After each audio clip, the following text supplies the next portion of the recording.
Jean Spinette. Oui, Jean Spinette, au départ, c'est un golden boy qui est venu de Waterloo, quoi, vraiment pas un type intéressant.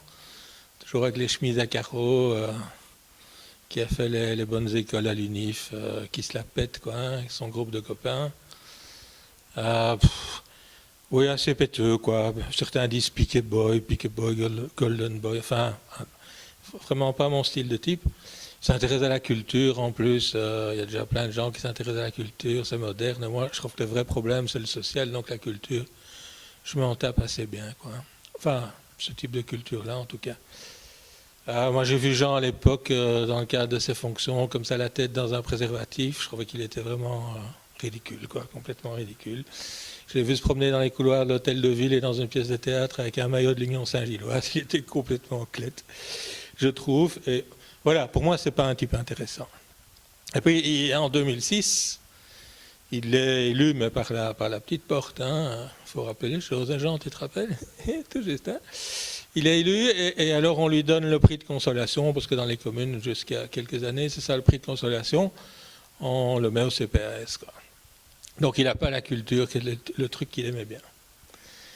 Et puis au CPAS, je pense qu'il a pris un peu de temps à trouver ses repères. Il est tombé sur des gens quand même très très différents, qui étaient investis depuis longtemps dans le social, avec des pauvres.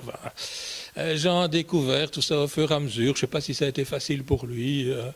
Mais au fur et à mesure, j'ai l'impression qu'il s'y est vraiment intéressé. Je ne sais pas pourquoi, mais j'ai le sentiment qu'il s'y est intéressé. Il est venu commencer à venir régulièrement à des réunions dans le secteur où moi j'étais, à la Maison de l'Emploi, à la LA.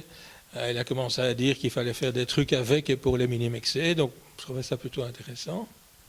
Et puis il a développé toute une politique d'emploi au CPAS où finalement il a vraiment fort développé les possibilités d'emploi pour les Minimexés. Donc il essaye de me faire croire qu'aujourd'hui il y en a 250 par an qui bénéficient de ça. Moi je crois qu'il y en a 150, on ne va pas pinailler pour une centaine de personnes.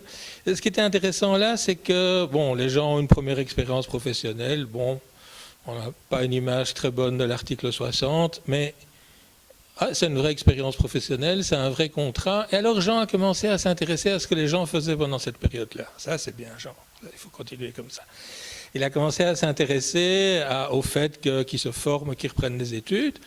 Et puis progressivement, il y a un mot qui est arrivé dans sa bouche, il n'y a pas longtemps, qui est essayer aussi que ces gens puissent s'émanciper.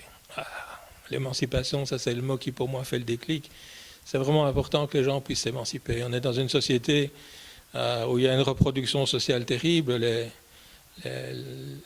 Les jeunes qui font le droit sont des enfants d'avocats, ceux qui font médecin sont des fils de médecins, les fils d'ouvriers deviennent ouvriers, les fils de minimexés deviennent minimexés. Donc on est tout à fait dans la reproduction. Comme ça, et l'émancipation, c'est l'idée qu'on peut sortir de ça.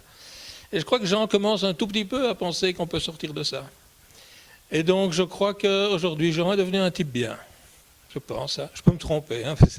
Il faut quand même attendre quelques années pour qu'il y ait vérification. Mais c'est pour ça que j'ai envie de le soutenir. Je pense que, comme on dit en football, ce type, il a du potentiel. Il a encore de la marge de progression. C'est ça que j'ai envie de... C'est là-dessus que je table et c'est pour ça que je soutiens Jean. Non, c'est pas vrai, Jean. J'ai confiance en toi, je crois en toi. Jean, je t'aime.